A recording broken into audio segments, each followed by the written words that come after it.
గోదాదేవి సంపూర్ణ కథ.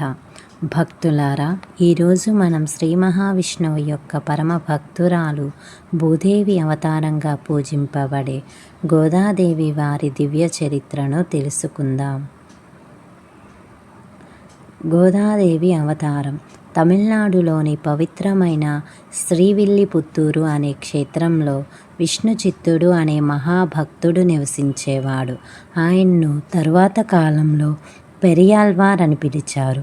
ఒకరోజు విష్ణుచిత్తుడు తన తులసి తోటలో పూలు కోస్తుండగా తులసి మొక్కల మధ్యలో ఒక దివ్యమైన ఆడ శిశువును చూశాడు. ఆ శిశువు అపూర్వమైన కాంతితో ప్రకాశిస్తోంది. ఇది భగవంతుని ప్రసాదమని భావించి ఆ పాపను ఇంటికి తీసుకొని వచ్చి పెంచాడు. ఆమెకు కోదై అనే పేరు పెట్టాడు. తెలుగులో ఆమెను గోదాదేవి అని పిలుస్తారు. గోదాదేవి చిన్నప్పటి నుంచే శ్రీ మహావిష్ణువు మీద అపారమైన భక్తి కలిగి ఉండేది. ఆమెకు భౌతిక విషయాలపై ఆసక్తి లేకుండా ఎల్లప్పుడూ శ్రీకృష్ణుని లీలలను తలుచుకుంటూ గడిపేది. చిన్ననాటి భక్తి. విష్ణుచిత్తుడు ప్రతిరోజు ఆలయంలోని శ్రీ మహావిష్ణువుకు పూలమాలలు తయారు చేసేవాడు. ఒకరోజు గోదాదేవి ఆ మాలను ముందుగా తాను ధరించి అద్దంలో చూసుకొని తరువాత తీసి తిరిగి ఉంచింది.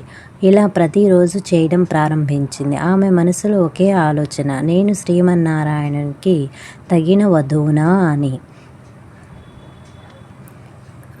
అదే గోదాదేవి యొక్క ఆలోచన. పెరియాళ్వార్కు తెలిసిన రహస్యం. ఒకరోజు విష్ణుచిత్తుడు ఈ విషయాన్ని గమనించాడు. దేవునికి సమర్పించే మాలను ముందుగా ధరించడం అపచారం అని భావించి ఆ మాలను సమర్పించలేదు. ఆ రాత్రి శ్రీ మహావిష్ణువు ఆయన కలలో ప్రత్యక్షమై, గోదా ధరించిన మాలే నాకు అత్యంత ప్రీతికరమైనది, ఇకపై ఆమె ధరించిన మాలనే నాకు సమర్పించు అని ఆజ్ఞాపించాడు. అప్పటి నుండి గోదాదేవికి ఆముక్తమాల్యద అనే పేరు వచ్చింది. అంటే ముందుగా ధరించి తరువాత సమర్పించిన పూలమాలను అర్పించినది అని అర్థం. శ్రీరంగనాథునితో వివాహం. గోదాదేవి యవ్వనంలోకి వచ్చిన తరువాత ఆమె నేను శ్రీ మహావిష్ణువునే వివాహం చేసుకుంటాను అని ప్రకటించింది.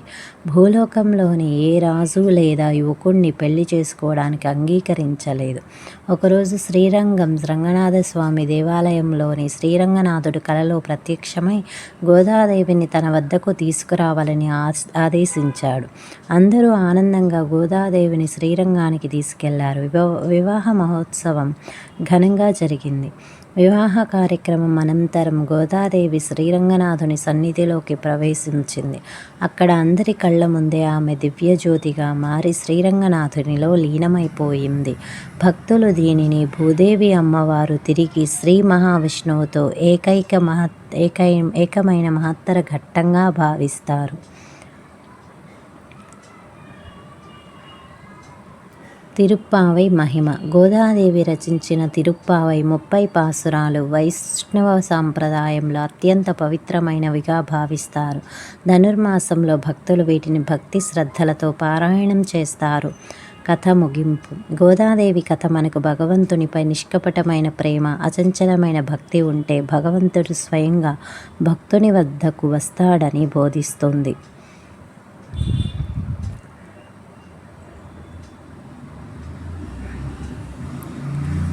భక్తి ఉన్న చోట భగవంతుడు ఉంటాడు. ప్రేమతో సమర్పించిన చిన్న కానుక కూడా ఆయనకు అత్యంత ప్రీతికరమైనది. శ్రీ గోదాదేవి తల్లికి జై. శ్రీ రంగనాథస్వామికి జై. మా ఛానల్ని సబ్స్క్రైబ్ చేసుకోండి. ఇలాంటి మరికొన్ని స్టోరీస్ మీ ముందుంటాయి. Thank you.